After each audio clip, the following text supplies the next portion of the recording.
Republican, and I'm prepared to make the tough decisions. I follow the law and the Constitution, and I'll always do the right thing for Georgia, no matter what. And with that, Secretary of State Brad Raffensperger officially shook up the race to become Georgia's next governor. He is taking his efforts from the ballot box to potentially the governor's mansion. Time to look back on yet another wild week in Georgia politics with 11Alive's Faith Jessie, co-host of the Georgia Vote. Good morning.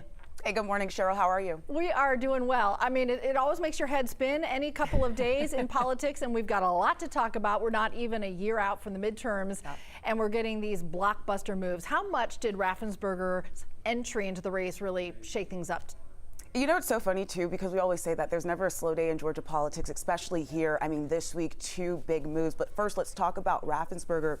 This is a guy who people were thinking he was going to run for some type of higher office. He actually hinted at it in an earlier interview this year with my co-host of the Georgia Vote, Zach Merchant. And then this week, it's out. He says that he wants to run for governor. He is, like in his ad, a conservative Republican, but he might not see eye to eye with the entire Georgia GOP, especially those who support Donald Trump. You might remember back in 2020, there was a specific phone call involving Raffensperger that kind of led to this election interference case that's no longer in the hands of Fani Willis. Another big breaking news story this week. But Raffensperger, he's somebody to watch, absolutely shaking up things. Not only are we watching for him, but his opponents in this race are certainly watching to see what moves he makes. No doubt. Raffensperger and Governor Kemp have had a very close relationship through Kemp's both of his terms. Right. So Raffensperger certainly has state recognition, some national recognition too. Does that help him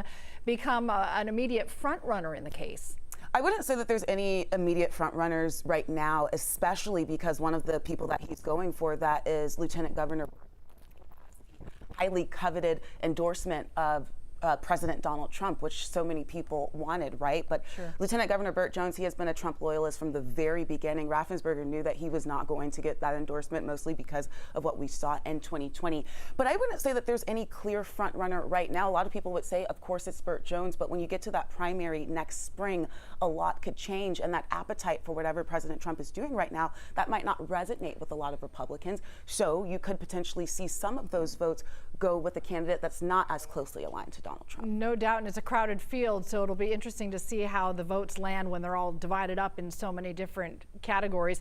So the other big movement, former Lieutenant Governor Jeff Duncan, who served with Kemp on his first term as a Republican, now getting into the race as a Democrat. I know, fireworks, right? Some people, depending on who you ask, it was the worst kept secret, maybe. If you looked over the last 12 months with former Lieutenant Governor Jeff Duncan, he had been campaigning for Democrats. He had campaigned for then President Joe Biden, then campaigned for then Vice President Kamala Harris, even speaking on the DNC stage during the Biden part of that run.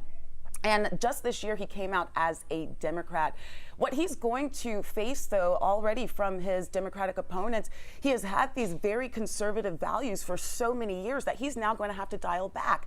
In an interview this week with Politically Georgia and Greg Bluestein, he kind of said that. He said that, you know what? I made a mistake. He owned up to it. But the question is he going to be able to convince primary voters, primary Democrat voters, that he's being genuine in that? I mean, you look at the lineup of other Democrats here. You have Keisha Lance Bottoms, Mike Thurman, the former DeKalb CEO, Derek Jackson, Olu Brown, Jason Estevez. So he has a crowded field of candidates that he's going to have to convince that, hey, I'm the right guy for the job here. Interesting. All right. Before we go, anything else on tap for this Sunday show? Oh, we always have so much on tap, Cheryl. Always. We're also going to be talking about, we've seen a lot of fallout from comments being made about the horrible assassination that we saw of Charlie Kirk. We've seen a lot of people get fired for comments that they've made on social media. So we're going to dive into that in this argument of free speech. We're also going to talk about what I mentioned before, this huge decision by the Georgia Supreme Court to not allow Fani Willis to continue that case against Donald Trump. What's going to happen next here? So a lot to watch. Yeah. Watch out. Pretty soon it's going to be a 2-hour show. You just wait. We would love it. Okay. Bring it on. I would love it too. All right. You can watch the Georgia Vote with Faith Jessie and Zach Merchant Sunday morning at 11 right here on 11Alive Plus.